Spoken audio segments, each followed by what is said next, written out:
Friends, colleagues, and honored guests, I want to talk to you today about a myth, a beautiful but ultimately destructive myth that we've all been chasing, the myth of perfect work-life balance.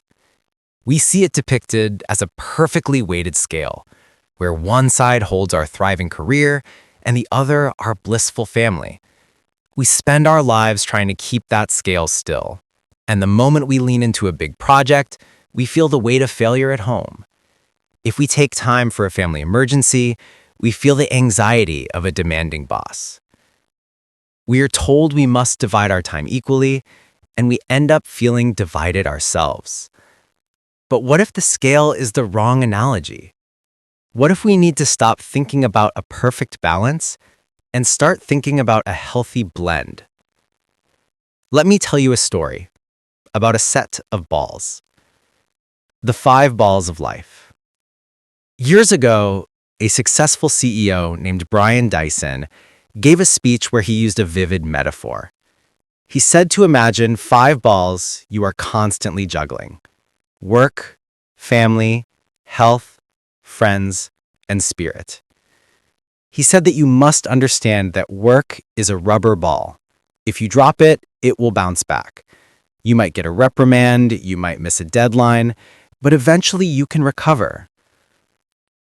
But the other 4, family, health, friends, and spirit, those are glass balls.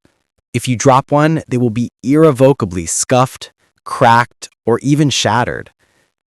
They will never be exactly the same.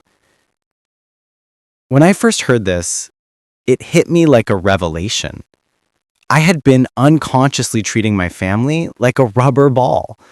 I kept saying, I'll make it up to them this weekend, or they'll understand this client meeting is crucial.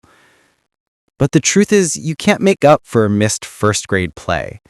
You can't make up for the quiet dinner where you were physically present, but emotionally 1,000 miles away, replying to one last email.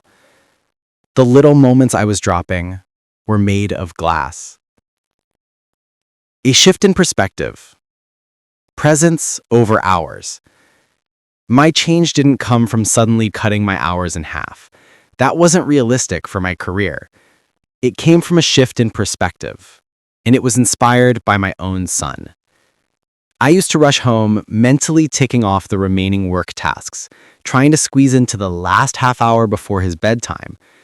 I was there, but I wasn't present. One day, he rushed up to me, distraught, because his favorite toy car had fallen into a deep, muddy puddle. For me, it was a $5 piece of plastic that a quick rinse would fix. I nearly dismissed it, but then I remembered the CEO's words. I remembered a quote I'd read. To your child, losing that car is the same amount of trauma as you losing your home. It's their entire world. Lost.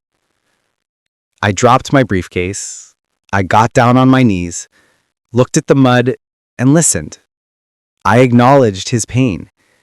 We spent the next 15 minutes on a rescue mission. We got muddy, we laughed, and we eventually brought the car back safe and clean. That night, I realized I hadn't lost 15 minutes of work time. I had gained a moment of irreplaceable connection. My son didn't need a dad who worked fewer hours. He needed a dad who was all in for the hours we had. This is the healthy blend we must all strive for. It's not about 50-50 division, it's about 100% presence in whichever ball you're holding at that moment. When you're at work, be a professional, be brilliant, be committed. But when you walk through that door, have the discipline to put the rubber ball down. Commit fully to the glass ones. Here's the simple truth.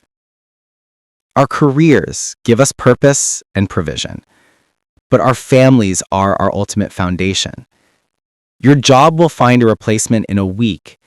Your family, your health, and your spirit never will. So let's stop chasing the myth of perfect balance and embrace the reality of the healthy blend. Let's make every moment at home and at work, truly count. Because the time we drop, especially the time meant for the glass balls, is the only thing we can never get back. Thank you.